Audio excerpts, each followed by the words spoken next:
Olá, querida, eu sou o pastor Jean Oliveira e nós estamos começando mais uma aula do nosso curso gratuito de teologia. E desde já, no início desta aula, deste vídeo, eu já quero te pedir, clique aí no botãozinho vermelho de se inscrever, para você se inscrever aqui no nosso canal, ative o sininho das notificações, assim quando eu postar as próximas aulas, o YouTube vai te notificar, e deixa aí também o seu joinha, o seu like para nos ajudar aqui no canal. Tá bom? Hoje nós vamos estudar o nível Expert, a disciplina Tipologia Bíblica 2. Hoje nós vamos estudar a aula de número 23, a respeito do Êxodo, e especificamente o livro do Êxodo, né? Especificamente o tabernáculo. Então, muito bem, eu já disse em aulas anteriores, né? A tipologia bíblica está dentro da teologia sistemática, ou seja, a conjunção das doutrinas bíblicas, tudo aquilo que a Escritura fala a respeito de algo. Tipologia é aquilo que o Antigo Testamento fala a respeito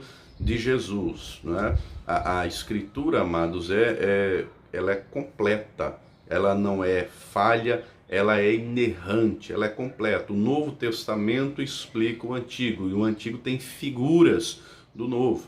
1 Coríntios 10, o apóstolo Paulo diz que as coisas passadas, né, que aconteceram no passado, são figuras para nós. Então, Hebreus 10, né, diz que o Antigo Testamento eram sombras das coisas futuras. Então, o Novo Testamento explica o Velho Testamento, e a revelação de Deus, ela é progressiva. Então é importante estudar a tipologia, porque a Escritura inteira está centralizada em uma pessoa, que é o Senhor Jesus. Então, a tipologia mostra os tipos de Cristo no Antigo Testamento. E nós vamos começar a estudar hoje o tabernáculo. Vamos levar algumas aulas estudando sobre o tabernáculo, porque é muita coisa, são muitos detalhes e fala muito a respeito do Senhor Jesus. Então, muito bem, nessa aula de hoje, a 23, o verso inicial está aqui em Êxodo 27, versículo de número 9, que diz o seguinte, vou ler aqui. Farás também o pátio do tabernáculo ao lado do meio-dia, para o sul. O pátio terá cortinas de linho fino torcido, o comprimento de cada lado será de 100 côvados. Olha só, o côvado era uma medida antiga, né? Hoje, o côvado equivale em torno aí de aproximadamente 50 centímetros. Como é que eles usavam para medir a distância da ponta aqui do dedo do meio até o cotovelo? Então, essa medida daqui até aqui, que era o chamado côvado. Então, 100 côvados, como diz aqui, dá aproximadamente em torno de 50 metros, tá bom? Mas muito bem, aparentemente o tabernáculo não tinha beleza nenhuma, aparentemente olhando de fora, não é nada que atraísse assim tanto, mas ele tem um significado espiritual. Então vamos entender. O capítulo 24 de Êxodo, especificamente 24:18, termina dizendo que Deus chama Moisés para o Monte Sinai e Moisés fica lá com Deus 40 dias e 40 noites, né? Ele está lá no cume do monte, o povo está acampado lá embaixo, aguardando, e Deus falando com Moisés. Do capítulo 25 até o capítulo 31, Deus trata apenas um assunto com Moisés, que é o tabernáculo. E aqui em Êxodo 25, versos 8 e 9, eu quero ler, diz o seguinte: e me farão um santuário. É Deus falando com Moisés. Do 25 até o 31, Moisés está lá no Monte Sinai, Deus falando com ele.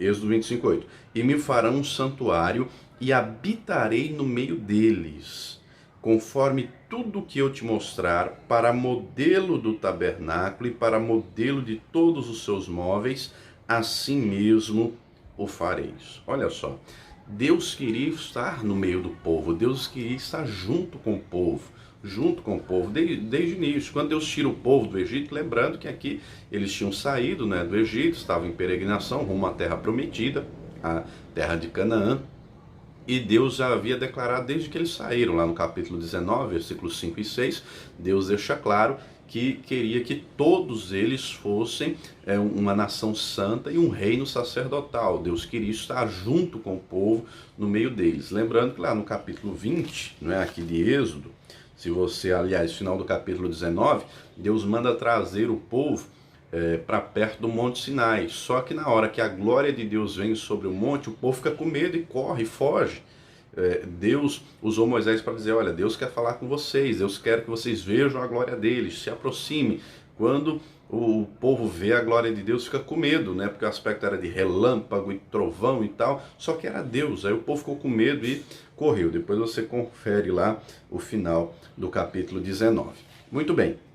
Moisés sabia que era Deus, Moisés tinha intimidade com Deus. Voltando aqui, então Deus vai dizer para Moisés, eu vou te mostrar como vocês devem fazer e construir o tabernáculo. Então Deus dá uma visão para Moisés, Deus mostra para Moisés o tabernáculo pronto, né? Ele vai ter uma visão de tudo isso pronto, e Deus vai mostrando para ele, no início do capítulo 25, do versículo 1 ao 7, Deus vai dizer a matéria-prima que seria usada para a construção do tabernáculo. Deus vai dizer uma lista. Olha que coisa interessante. No capítulo 25, verso 1, Deus diz assim, ó.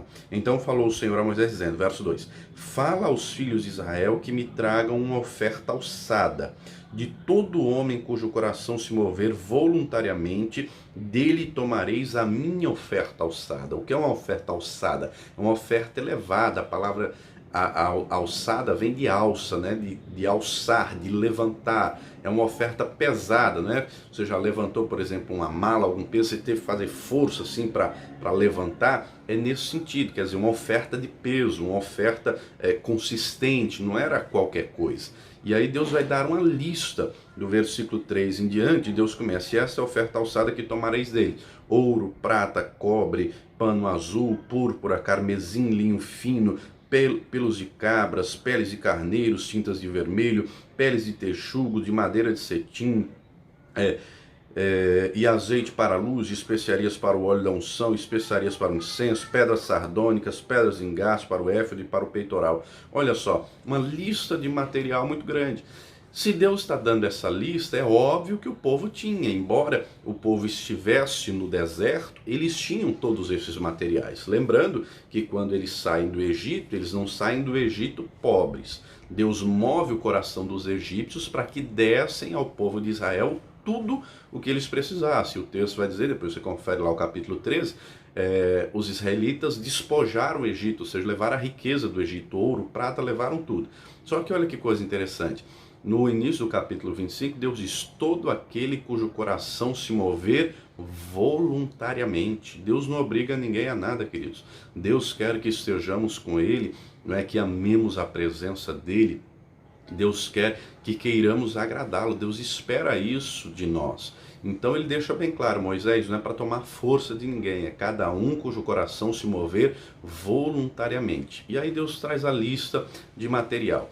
E é interessante, amados, se você ler Êxodo do capítulo 25 até o 31, você vai perceber que Deus vai descrever o tabernáculo de dentro para fora. De dentro para fora. O tabernáculo era composto de 3 partes. Deixa eu pegar aqui uma ilustração, não sei se vai dar para você ver. Deixa eu te mostrar aqui na minha Bíblia. Tem aqui, ó, essa ilustração. Tá vendo aqui o tabernáculo? Ó? Aqui o tabernáculo era dividido em 3 partes. Aqui era o pátio. Tá vendo aqui meio que uma cerca? Nós já vamos estudar a respeito dessa cerca, que era o pátio, tá? Aí aqui os mobiliários, né? E aqui era o lugar santo. Esse compartimento aqui que é menor, aqui está um pouco maior. Aqui no lugar santo, né, era dividido em 2 partes. Aqui a tenda da congregação propriamente dita. Aqui o lugar santo e aqui o santo dos santos. Aqui havia um véu, uma cortina separando, né? Mas nós já vamos detalhar mais um pouco mais isso. Por que eu estou dizendo isso? Porque Deus vai falar de dentro para fora. De dentro para fora, ou seja, Deus descreve primeiro o lugar santíssimo. O tabernáculo era composto de 3 partes, né? Como eu acabei de dizer, era o átrio, era o lugar santo e o santo dos santos. Deus escreve de dentro, do santo dos santos, para fora. O primeiro móvel que Deus vai descrever é a Arca da Aliança, que era o único móvel que ficava dentro do lugar mais sagrado, do lugar santíssimo. Só para lembrar, cada ambiente, cada um dos 3 ambientes do tabernáculo tinha o seu mobiliário. Então, de dentro para fora, o lugar santíssimo só tinha um móvel, que era a Arca da Aliança. Vai ter uma aula que nós vamos estudar só sobre a Arca da Aliança. O lugar santo tinha 3 móveis, que era o altar do incenso, não é? Tinha também a mesa dos pães e o candelabro de ouro, ou a menorá. Do lado de fora, como eu acabei de mostrar na imagem, no pátio tinham apenas dois móveis, que era o altar do holocausto e a pia de bronze. Nós vamos estudar, fique tranquilo que nós vamos estudar e falar a respeito de cada um desses ambientes e de cada um desses móveis. Mas é importante entender que Deus escreve de dentro para fora, né? De dentro para fora, do lugar mais santo até o lugar mais distante do lugar santo. O tabernáculo, amados, trazia uma conscientização. As pessoas, elas traziam consigo um entendimento. Eu sou pecador e eu preciso ir até a presença de Deus, até o tabernáculo. Tabernáculo quer dizer moradia, habitação, casa, né? Lugar de morada. Então, Deus escreve de dentro para fora. Mas nós aqui no curso, nós vamos estudar de fora para dentro. Ou seja, como o homem faz para chegar até a presença de Deus. Como nós vamos entrar? Primeira coisa, tem que ser de maneira voluntária, né? Falei a vocês da lista de materiais e é interessante, amados, que Deus fornece até a mão de obra, a capacitação da mão de obra. Deixa eu ler aqui para você o capítulo 31 de Êxodo. Lembrando quando eles estavam no Egito, a profissão que eles tinham era fabricar tijolos, amassar barro e carregar pedras, né? E fazer construção nesses moldes, fabricando tijolo e carregar pedras. Era só o que eles sabiam fazer. Mas olha o que diz aqui, Êxodo 31, Moisés está lá no Monte Sinai com Deus. Deixa eu continuar aqui. Êxodo 31, verso 1 diz assim: Depois falou o Senhor a Moisés, dizendo: Eis que eu tenho chamado por nome a Bezalel, filho de Uri, filho de Ur, da tribo de Judá, e o enchi do Espírito de Deus, de sabedoria, de entendimento e de ciência em todo artifício, para inventar invenções e para trabalhar em ouro e em prata e em cobre e em lavramento de pedras para engastar e em artifício de madeira para trabalhar em todo lavor. E eis que tenho posto com ele a Oliabe, filho de Aizamaque, da tribo de Dan, ou seja, da maior e da menor tribo, né? Judá era maior, Dan era menor, e tenho dado sabedoria ao coração de todo aquele que é sábio de coração, para que façam tudo o que te tenho ordenado, a saber, a tenda da congregação e a arca do testemunho e o propiciatório que está sobre ela e todos os móveis da tenda e a mesa com seus utensílios e o castiçal de ouro com todos os seus utensílios e o altar do incenso e o altar do holocausto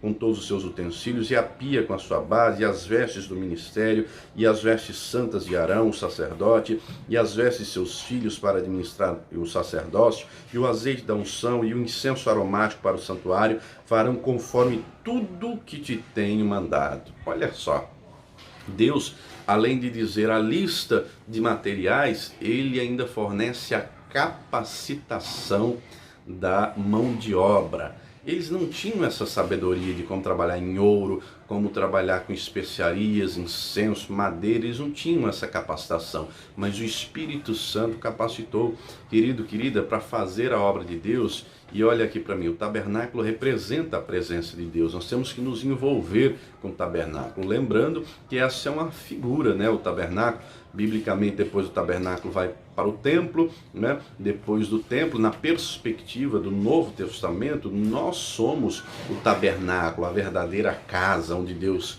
quer morar e habitar. 1 Coríntios 3,16, o texto diz: Não sabeis vós que o vosso corpo é templo e morada do Espírito Santo? Mas mesmo hoje, né, na atualidade, pleno século XXI, nós continuamos tendo um local de reunião, embora esses dias estejamos de quarentena, não é?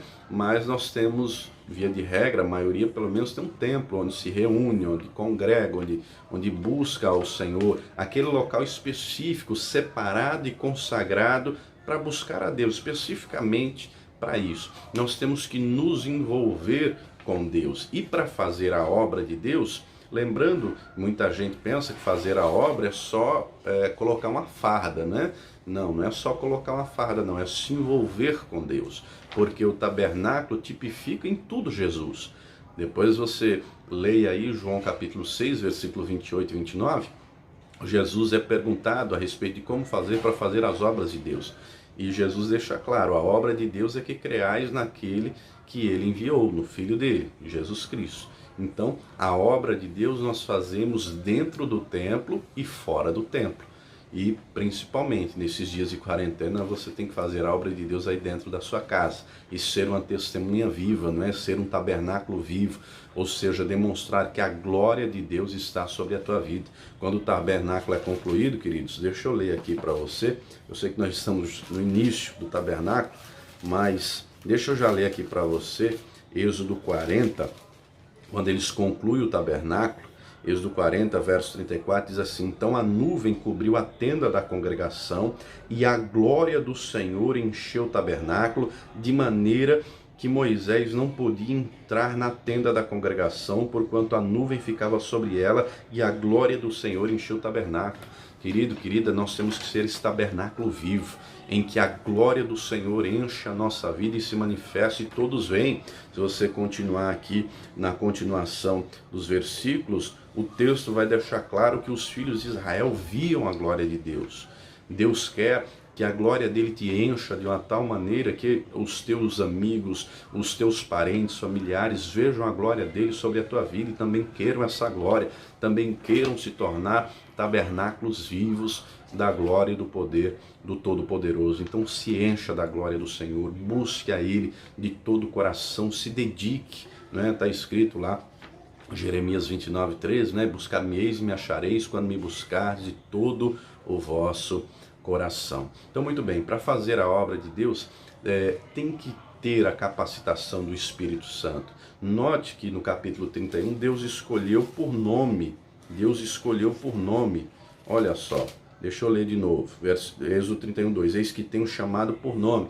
Nem todos, queridos, terão a vocação pastoral. Né? Lá em Efésios 4, 11, o texto diz que Deus deixou uns para apóstolos, outros profetas, outros pastores, doutores, querendo o aperfeiçoamento dos santos para a obra do ministério. Então, muita gente confunde chamado com vocação. 1 Coríntios do 1, capítulo 1, do versículo 1 ao 3, o apóstolo Paulo deixa claro que todos são chamados e o chamado é para todos. O chamado de todos é para sermos santos, separados para Deus, consagrados para Deus, separados do mundo, separados do pecado. O chamado é para todos serem santos. Agora, a vocação eclesiástica, se assim podemos denominar, não é para todos, nem todos serão pastores, né? Paulo explica isso quando ele vai falar de dom, 1 Coríntios 12, né? Do 12 até o 14, ele explica, nem todos serão apóstolos, nem todos serão pastores, enfim, Deus escolhe, vocaciona, né? Por exemplo, no tempo de Moisés ele era o líder, quando ele morre, vem o Josué, e assim por diante. Todos são chamados para ser santos, todos são chamados para ser povo de Deus, todos são chamados para fazer a obra de Deus, que é crer em Cristo, testemunhar de Cristo. Alguns serão vocacionados, né? Alguns serão vocacionados para determinadas funções específicas. Mas muito bem, vamos continuar aqui na apostila. Como eu lhe disse, nessa aula nós vamos estudar de fora para dentro, ou seja, do lugar em que estavam os israelitas, até o momento que fosse entrar em direção à presença de Deus. Já lhe disse que o tabernáculo era formado de 3 partes, que era o átrio, o lugar santo e os santos dos santos. Então nós vamos estudar a respeito do átrio. O que era o átrio? Era meio que um pátio, né? Deixa eu te mostrar aqui mais uma vez a figura, que aí fica mais fácil de entender. Olha aqui, nós vamos estudar sobre isso aqui, ó, sobre esse pátio aqui em volta. Isso aqui em volta. Tá vendo aqui, ó? Aqui eram as colunas. As colunas. Eram 60 colunas ao redor do tabernáculo, tá? E aqui, entre uma e outra, havia linho. Havia linho fino, tecido, não é? Ao redor do tabernáculo havia o pátio, né, formado pelas cortinas de linho fino e 60 colunas de bronze. A medida do linho era em torno de 2,5 metros de altura. 2,5 metros de altura. O pátio media cerca de 50 metros de comprimento por 25 metros de largura. E olha que coisa interessante, só podia entrar lá no pátio os israelitas cerimonialmente puros. Por quê? Havia também os impuros. Depois você lê lá Levítico capítulo 15, né? Que é chamada, o livro de Levítico é chamada lei sacerdotal. Em Levítico 15 haviam as pessoas que eram cerimonialmente impuras. E aquelas que eram impuras, o capítulo 14 de Levítico vai falar da lepra e o 15 vai falar das demais impurezas. A pessoa que era ou leprosa ou impura, ela não poderia entrar no pátio do tabernáculo. E aí a gente tem no decorrer da escritura vários exemplos. Por exemplo, no Novo Testamento tem aquela mulher do fluxo de sangue, né? Lá de Marcos 5, fala em Lucas 8, ela tinha um fluxo de sangue. Segundo Levítico 15, ela era cerimonialmente impura. Então ela não tinha acesso lá ao tabernáculo, no templo dela, melhor dizendo, ao templo, né? O templo vai ser construído, o templo de Salomão, depois vai ser derrubado e reerguido no tempo de Esdras. O templo, ele tinha a mesma estrutura do tabernáculo. A diferença é que o tabernáculo, amados, Deus mandou Moisés fazer de maneira desmontável. Como eles estavam no deserto, eles se moviam, não é? Eles acampavam em determinados lugares. Quando eles iam acampar em um lugar, tinha coluna de nuvem de dia para dar direção, coluna de nuvem de noite. Quando a coluna de nuvem parava no lugar, era a mensagem que Deus estava mandando: vocês vão acampar aqui. Quando eles iriam acampar, a primeira coisa que eles deveriam montar não eram as suas próprias tendas. A primeira coisa que eles deveriam montar era o tabernáculo. E Deus explica a maneira como eles deveriam montar, né? O tamanho do tabernáculo, tudo era desmontável. Nós vamos falar dos próximos utensílios depois. Você vai ver que nos móveis vai ter argolas laterais com varas para poder os sacerdotes transportarem no ombro, né? Deus vai explicar tudo isso. Então eles acampavam no lugar. Quando Deus mandava eles irem a outro lugar, eles desmontavam toda aquela estrutura, caminhavam até o próximo lugar de acampamento e lá montavam novamente o tabernáculo, tá? Mas vamos aqui. O tabernáculo, amados, quando ele era montado, olha que coisa interessante. O tabernáculo só tinha uma porta e a porta ficava aqui, ó. Deixa eu te mostrar aqui de novo a figura. A porta ficava aqui desse lado, ficava bem aqui no centro, tá? Só tinha um lugar de passagem aqui, ó. Aqui ficava a porta, aqui é o altar do holocausto, nós vamos estudar em próximas aulas, aqui é a pia de bronze, tá? E aqui entra em direção do lugar santo. Então só havia aqui uma porta. E essa porta, Deus vai deixar claro que eles deveriam montar em direção do leste, em direção do oriente, porque essa única porta, que era inconfundível, né? Não havia outra, só havia uma única. Essa única porta tinha que ficar em direção do leste, do oriente, ou seja, do nascer do sol. Lá em Malaquias 4, versículo 2, tem uma profecia dizendo que iria nascer o sol da justiça. E é óbvio que esse sol da justiça, né, está se falando do Senhor Jesus. João capítulo 10, versículo 9, o próprio Senhor Jesus declarou dizendo: eu sou a porta. Aquele que entrar por mim, salvar-se-á, entrará e sairá, e encontrará pastagens. Olha só, Jesus é a única porta, e Jesus é o único caminho que leva a Deus. João 14, versículo 6, ele diz: eu sou o caminho, a verdade e a vida. Ninguém vem ao Pai a não ser por mim. Então todo esse procedimento, toda essa liturgia que Deus vai dizer para o povo seguir, tudo isso tipificava e apontava para o Senhor Jesus, tá? Mas muito bem, voltando aqui, vamos falar aqui a respeito dos materiais usados para fazer as colunas e as cortinas do átrio. Muito bem, o primeiro material era o linho, né? Eu disse para você que as colunas eram de linho. Esse linho, né, que representa a justiça, os atos de justiça, né? Lá em Apocalipse 19, versículo 10, vai dizer que o povo de Deus foi vestido de linho branco e fino, que representa a justiça, as justiças dos santos. Então, linho representa justiça, branco representa pureza. Então, passava a mensagem de que os pecadores estavam separados da presença de Deus. E eu te disse que o linho tipifica a justiça, né? Para o homem, Deus não viu, o homem falhou na sua justiça, porque ele pecou, não é? Lá em Isaías 64, versículo 6, o texto vai dizer que a justiça do homem diante de Deus é como trapo de imundícia, é como trapo de imundícia. E o linho, ao mesmo tempo, representa a justiça de Deus para o homem, porque Jesus foi feito a nossa justiça, né? Como o homem falhou em alcançar a justiça de Deus, porque ele se corrompeu, ele era branco, santo, puro, mas pecou, se sujou, se contaminou. Linho, não é? É tecido, é com que se faz roupa.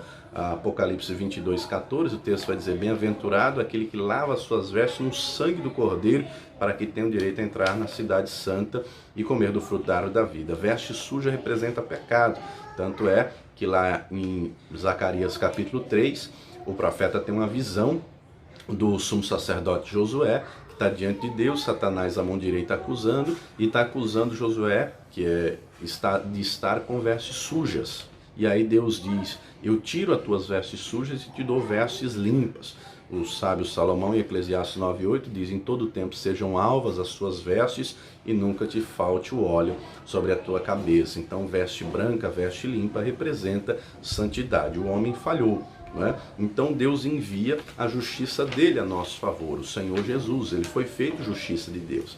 O caráter de Deus, a essência de Deus, amados, é amor, justiça e santidade. Então, quem crê em Jesus é purificado, é santificado, é lavado, é remido. Quem não crê, né, virá sobre ele juízo. Imagine, eu não sei se você já assistiu um tribunal de júri, se você já foi numa audiência judicial, trabalhista, civil, criminal, enfim, mas imagine essa situação. Imagine um réu que ele é levado a um julgamento e esse réu é inocente, né? Ele é inocentado, o juiz declara que ele é inocente. Olha só, nenhuma condenação lhe é mais imputada. Olha só, a diferença espiritualmente falando é que nós somos culpados, mas Jesus pagou o preço por nós. Ele foi condenado em nosso lugar. A condenação estava sobre nós, mas ele pagou a pena por nós. Por isso que Romanos 8, verso 1, o texto diz que nenhuma condenação há para aqueles que estão em Cristo Jesus. Em Colossenses, Paulo diz que Jesus pegou a cédula que nos era contrária, né, a sentença de morte, e cravou na cruz do Calvário. Por isso nós somos justificados pela fé em Jesus Cristo. Então o linho representa isso, né? A justiça do homem que falhou em buscar a Deus e a justiça de Deus em nosso favor, a favor daqueles que creem. Muito bem, além do linho, havia também o bronze, né, que eram as bases, e as colunas eram de bronze. E havia um outro material também, que era a prata, né? Os ganchos e ligaduras são feitos de prata, A prata representa, né, a redenção, enquanto o bronze vai representar juízo, a prata vai representar a redenção, né? O preço da redenção foi pago em prata, tipificando, né, exemplificando, melhor dizendo, Jesus foi vendido ao preço de um escravo, por 30 moedas de prata, né? Jesus foi vendido para fazer um sacrifício vicário em nosso lugar, tá bom? Então, na aula de hoje nós vamos ficando por aqui, mas nós vamos estudar nas próximas aulas a respeito dos demais compartimentos, vamos estudar todos os mobiliários, tá? O altar do holocausto, a pia de cobre, vamos estudar também o altar do incenso, a mesa dos pães, a menorá, o candelabro de ouro, a arca da aliança. Então, mais uma vez eu te peço, clique aí no botãozinho vermelho de se inscrever, para você se inscrever aqui no canal. Clique também, ative o sininho das notificações para você receber as próximas aulas e deixa aí o teu joinha, o teu like. Espero que essa aula tenha ajudado para o teu crescimento espiritual, para o teu ensinamento e conhecimento bíblico. Eu vou ficando por aqui, que Deus te abençoe e até a próxima aula. E importantíssimo, não sai ainda, assista esse recado importante a respeito dos pregadores do telhado e se torne um pregador do telhado, nos ajude e contribua para mantermos essa obra. Deus te abençoe e viva o Senhor Jesus. Você também é nosso convidado a se tornar um pregador do telhado. Os pregadores do telhado são aqueles que contribuem com essa obra para que esse curso de teologia, esse curso gratuito de teologia aconteça. Você também é nosso convidado a se tornar um pregador do telhado, são aqueles que fazem doações, não é? Você pode doar depositando a tua oferta no Banco Bradesco, agência 1074, conta 35333, dígito 7. Vou repetir, agência 1074, conta 35333, dígito 7, isso no Banco Bradesco.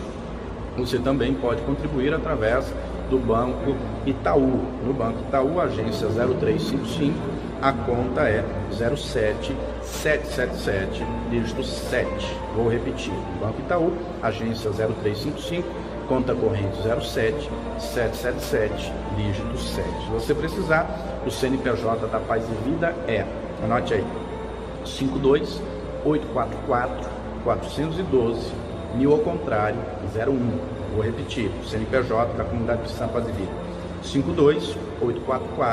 52844-412, 1000 ao contrário, 0. A Escola Superior de Teologia João Henrique Palharim é mantida pela Comunidade Cristã Paz e Vida. Então, torne-se um pregador ao telhado. Hoje é muito fácil, né? Você tem aí um celular, um notebook, um tablet, está aí na tua mão, você pode fazer a doação, pode contribuir, e eu tenho plena certeza que o Senhor nosso Deus vai te recompensar abundantemente. Amém?